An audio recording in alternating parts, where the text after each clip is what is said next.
Boston in April carries that crisp, damp air.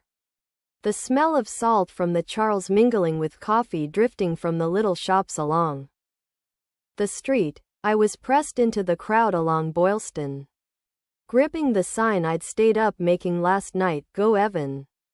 We believe in you. Evan, my husband, had trained nearly a year for this marathon, the Boston Marathon. The race he'd called his dream since college. And I, the wife who believed marriage needed shared dreams, had been by his side for every 5 a.m. run, every blister, every late-night ice bath. I remembered winter mornings when he slipped out before sunrise, pulling on running tights and earbuds, saying over his shoulder, "I'll make you proud. You'll see me at the finish line first."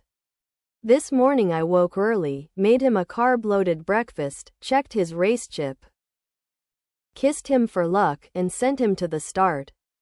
I picked my spot near the finish line so I could film that perfect moment.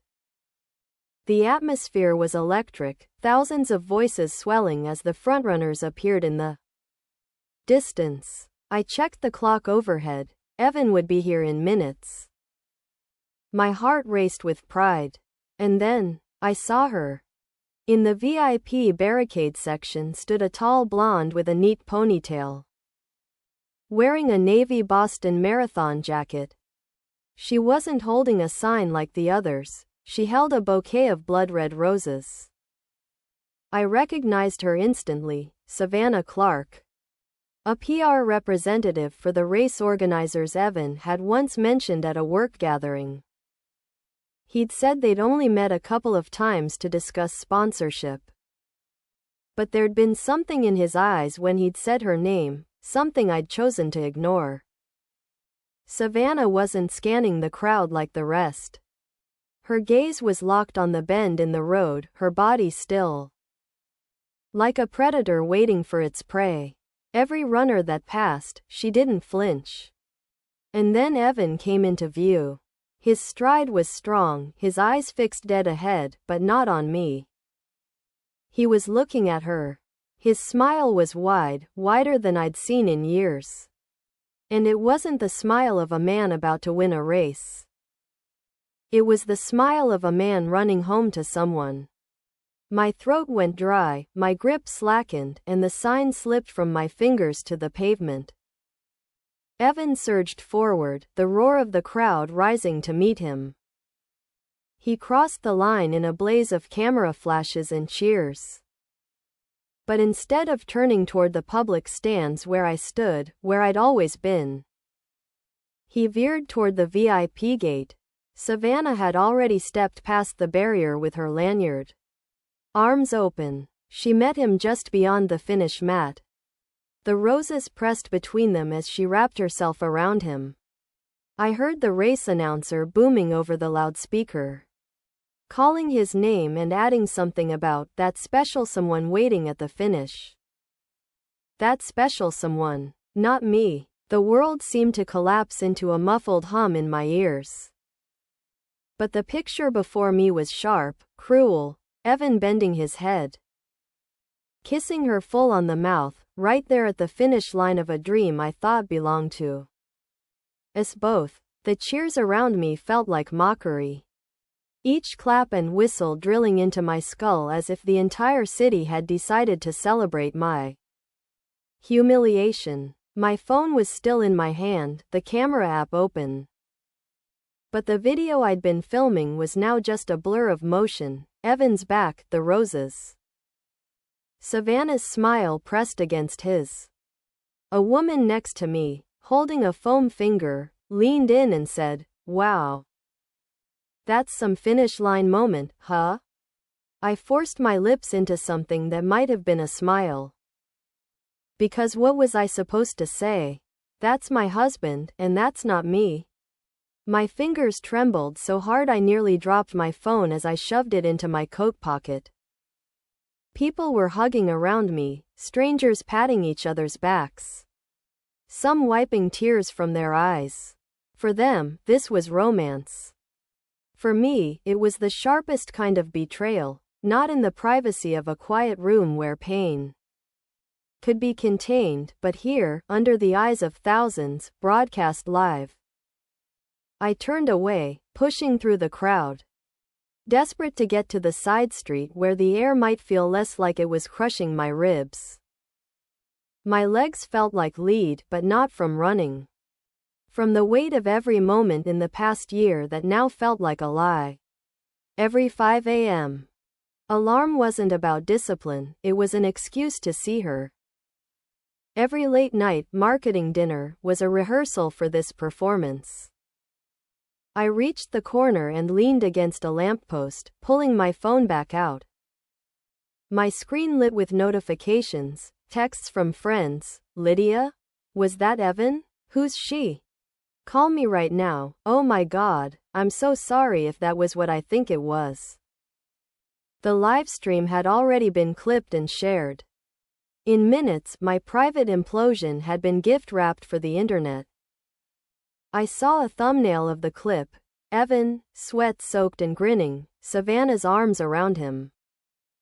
The roses like a bloodstain between them. I couldn't bring myself to tap play. My hands were stiff with cold and rage as I typed to Evan, "Where are you?"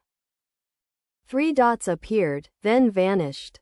No reply. I tried again. "We need to talk. Now." Still nothing. My mind spun with images, the way Savannah had been in the VIP section. Her perfect posture, the way Evan's eyes had found her instantly. Like they'd been rehearsing this for months. And then I remembered something that made my stomach twist. 2 weeks ago, Evan had been complaining about how his race number had been delayed in the mail. He said Savannah took care of it by pulling some strings. At the time, I'd been grateful. Now, it was just one more thread in a net I hadn't seen wrapping around me. I thought about storming the runner's recovery area, confronting him there in front of everyone. But another image stopped me, the idea of giving him more spectacle. More drama to feed the cameras. No, if he wanted public displays, he could have them with her. Mine would be quiet, deliberate, surgical. I started walking toward the T-station. But my phone buzzed again, this time a number I didn't recognize. Against my better judgment, I answered. "Lydia?" The voice was female, low, hesitant. "This is going to sound strange, but you don't know me. My name is Harper. And I think we should meet. It's about Evan." My heart skipped, suspicion prickling. "Why?" I asked, my voice flat. There was a pause, a kind of shaky inhale, and then she said, "Because I think he's been doing the same thing to me. And I have proof." For a moment I thought it was some kind of cruel prank. The sort of thing an internet stranger might do after seeing the clip. But there was something in Harper's voice, the tightness, the tremor, that made it impossible to dismiss. "Where are you?" I asked, stepping into the shadow of the station entrance to shield myself from the wind and the staring faces of marathon spectators spilling onto the sidewalks. 2 blocks from the Prudential Center, she said quickly, as if she'd rehearsed it. "There's a cafe called Delaney's on Boylston. Can you come now?" I hesitated. Every instinct screamed to go home, lock the door, and curl into bed until the city forgot my name. But another part of me, the one still raw and shaking, needed to know what she meant. 10 minutes later, I pushed open the cafe door and scanned the room. Harper was hard to miss. Tall, dark hair pulled into a loose braid. Wearing a faded army jacket over a black dress. Her eyes found me instantly, and there was no flicker of surprise. No polite smile, just a steady, assessing look. Like she'd been waiting for me her entire life. I slid into the booth across from her, my coat still on. "Talk," I said. She took a deep breath, glancing around as if to make sure no one was close enough to overhear. I've been seeing Evan, she said, her voice low but steady. For about 6 months. We met at a conference in D.C. He told me he was separated. That his wife didn't support his running anymore. I believed him. I didn't even know your name until 2 days ago. My chest tightened, the anger flaring hot enough to push back the numbness. So why are you calling me now? I demanded. Harper reached into her bag and slid a phone across the table. On the screen was a series of messages, Evan's name at the top, and photos. Some were selfies of them together in hotel rooms, others of Evan alone, shirtless, holding up a race medal. And then the last one. A screenshot of a hotel booking confirmation for this weekend in Savannah's name, with Evan listed as the guest. My breath caught. So I couldn't even finish the sentence. Yes, Harper said. He's been with both of us. And probably others. I found Savannah because her number was in his phone under a fake name. When I confronted him, he laughed. Told me she knew all about me, that she didn't care, that I was just a phase. I stared at the screen, my fingers curling against the table. Why tell me this? I asked finally. Harper's eyes hardened. Because I think he's using her too. She's not just some fling, she's connected to one of the sponsors for the race. He's trying to land a big PR job, and he's playing her to get it. And from the way he talked, she hesitated. You're still his anchor. The stable one. The one he can always run back to when he burns the others. The words hit me harder than the finish line kiss. The thought that he didn't just betray me for love or lust, he kept me in place like a safe house, a home base while he chased other lives. Outside, the wind rattled the cafe's front windows, and for the first time since the race, I felt my hands go still. The humiliation, the grief, the fury, they began to shift into something colder, sharper. Do you want to ruin him? Harper asked suddenly, leaning forward. It wasn't a question born of pettiness, it sounded like survival.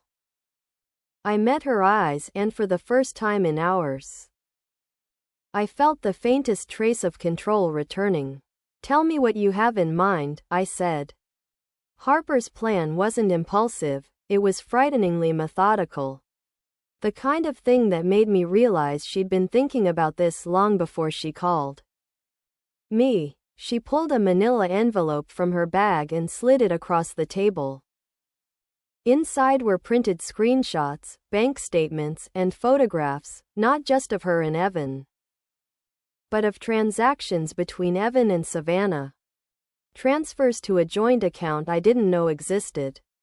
And emails where Evan pitched himself for a marketing position with a Boston sports apparel company, casually name-dropping Savannah's father as his personal mentor. He's building this whole narrative about being an inspirational athlete. A family man who overcame hardship, Harper said, her voice tight. And he's using you as the family part. You're in his resume photo, Lydia. The one he's sending to sponsors. I felt my skin prickle, imagining his smug face presenting me like some prop while he was sleeping with 2 other women. So you're saying Savannah's just another step on his ladder? I murmured. Harper nodded. But she doesn't know it. She thinks she's the endgame. Which means if she finds out the truth, all of it, he loses her, the job, the sponsorship. Everything. I leaned back, my mind running ahead of my own voice. And you're proposing we give her the truth? In the most public way possible, Harper said, her eyes glinting. She outlined the Boston Marathon Gala scheduled for the following night, a post-race celebration attended by athletes, sponsors, media, and streamed live on local TV. Evan was slated to receive a Spirit of the Race award for his dedication and integrity. The bile rose in my throat at the word integrity. Harper's idea was simple: feed Savannah every piece of proof at the gala. Make sure the media caught her reaction, and let the spectacle unravel him in real time. But something in me resisted the neatness of it. If we do this, I said slowly, it can't just be about exposing him.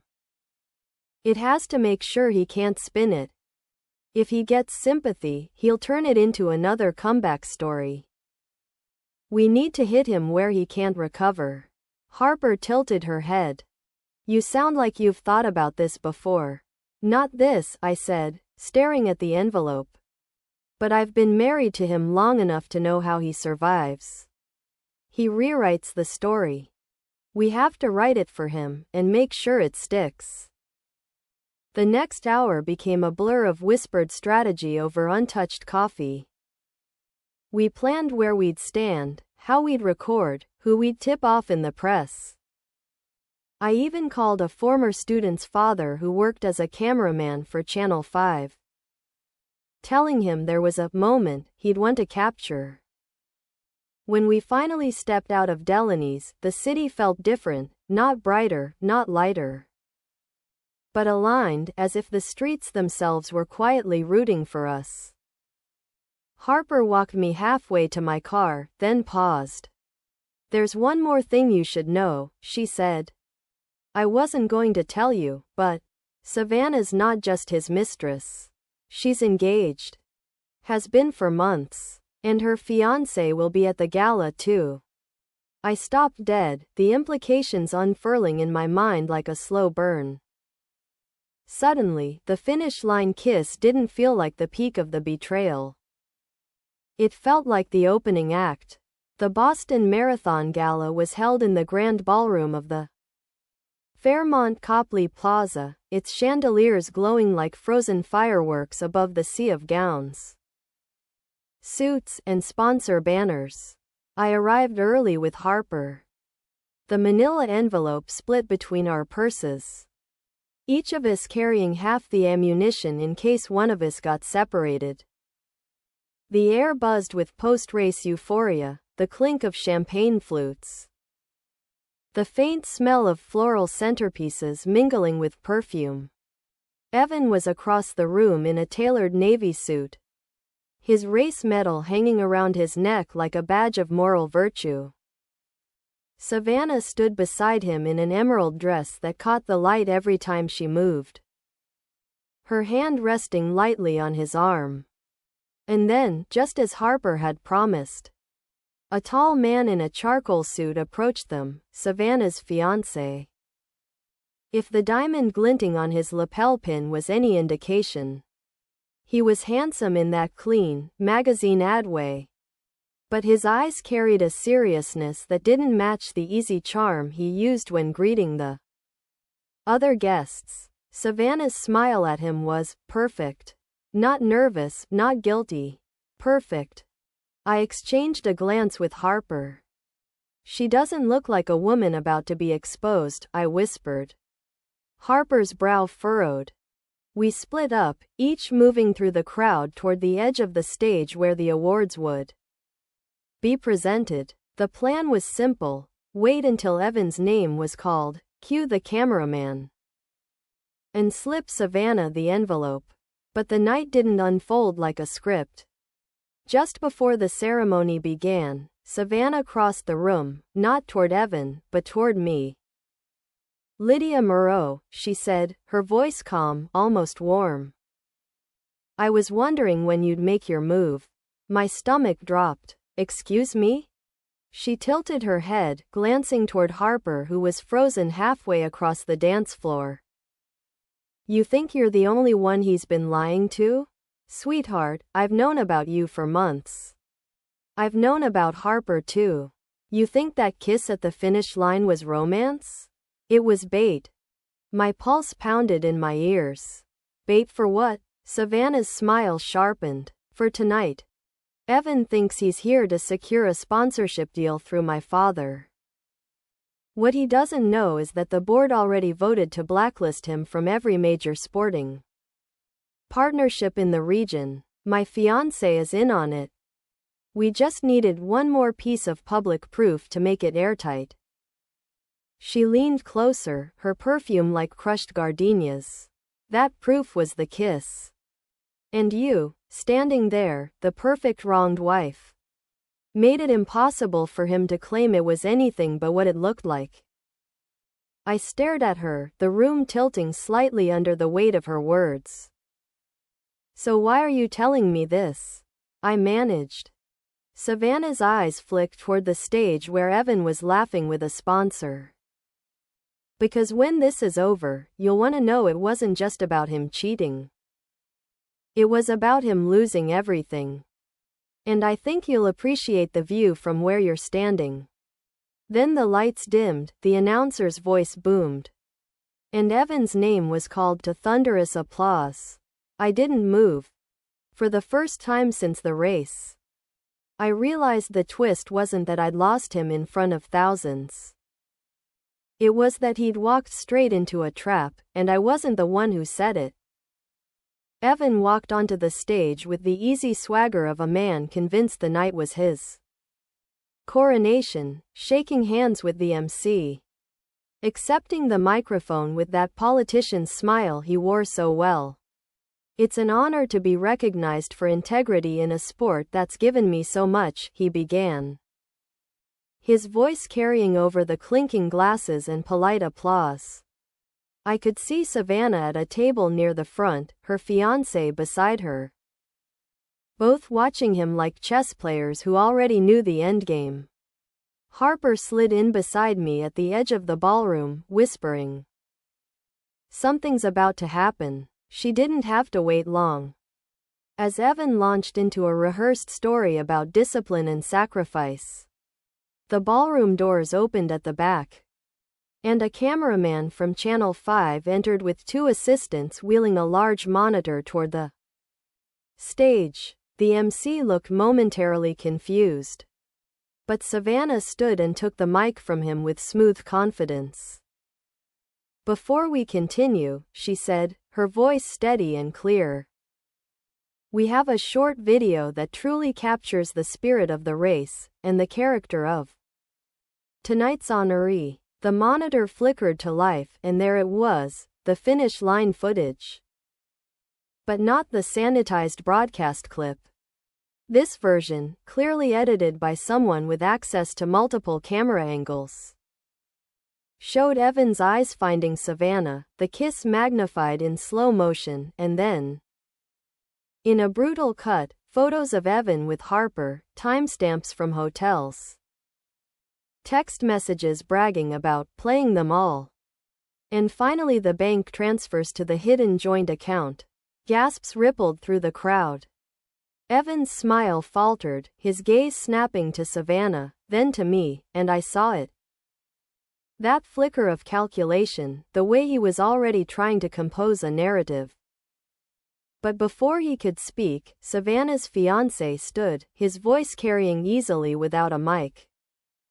For those wondering, yes, this is the man who asked my fiancé to lie to her own family to cover his affairs. And yes, he's been using her connections to leverage a job offer he'll never receive. Because as of this morning, every sponsor here has agreed to blacklist him. The room erupted in whispers, some guests openly filming. Others turning away as if from a car crash. Evan stepped forward, palms out, trying to laugh it off. This is a misunderstanding. A personal matter blown out of proportion, but Savannah cut him off. Personal? You tried to make it professional.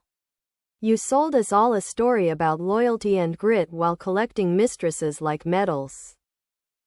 This isn't about heartbreak, Evan. It's about accountability. The MC, clearly rattled, took the mic back and muttered something about taking a brief recess. Evan scanned the room, looking for an ally. But every face was either cold or turned away. His gaze found me again, and for a split second, I saw the man I married, not contrite. Not ashamed, but cornered. Harper's hand brushed mine, grounding me. You could walk out now, she murmured, and let this be the end of it. But something in me wanted the final word. I stepped toward the stage, heels clicking loud enough to turn heads. Took the mic from the MC, and said, "You're right, Evan, this is personal. Because you didn't just cheat on me. You made me part of your lie. And tonight, that lie ends."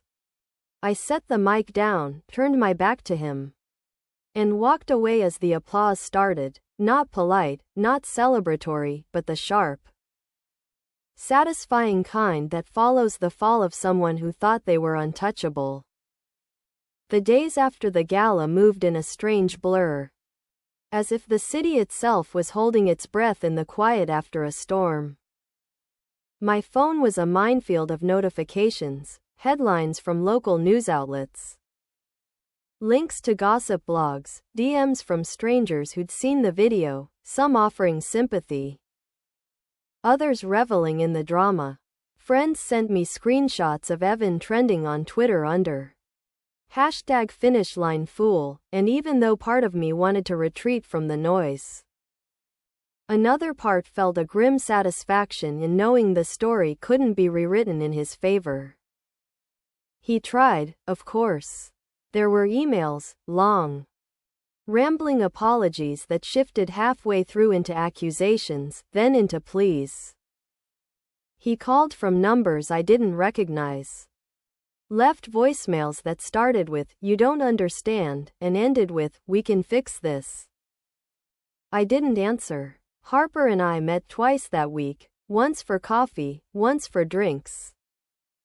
Both times with the unspoken understanding that we'd been pulled into each other's lives by the same hurricane. She told me Evan had tried to reach her too, spinning a narrative where Savannah was the manipulator and we were his pawns. We laughed at the predictability of it. The way he couldn't imagine a world where women compared notes instead of competing for him. Savannah called me 3 days after the gala. The conversation was short. She thanked me for holding my ground, said she didn't expect my cooperation but appreciated it. And then, almost as an afterthought, told me her engagement was still on. Evan was just a means to an end, she said, her voice like glass. I don't lose sleep over means. It was a line that stuck with me, not because I admired it, but because it reminded me that not all justice comes clean. In the weeks that followed, Evan's job prospects evaporated. The sports apparel company he'd been courting publicly distanced themselves, and a minor sponsor dropped him from their roster. He sold his marathon medals on eBay, probably to pay legal fees for the brewing dispute over that hidden account. I filed for divorce quietly, through a lawyer who specialized in clean breaks. No public statements, no interviews. Just a final severing of ties that left him to spin in his own mess without my name attached. On a rainy Sunday in May, I stood at the edge of the Charles River, watching runners move along the path, their steady breaths visible in the cool air. I thought about the woman I'd been at the start of the marathon, holding a sign, waiting for my husband, believing in the shared dream, and the woman I was now. Not healed, not yet, but sharper.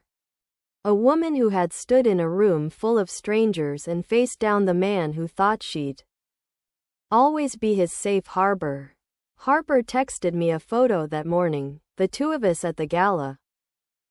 Just after I'd spoken, our faces caught in the same half smile that wasn't about victory but survival. I saved it, not as a reminder of him, but of what it looks like when you stop running after someone who never planned to stop running away. The Boston Marathon would come again next year, the streets filling with cheers and the smell of coffee and salt air.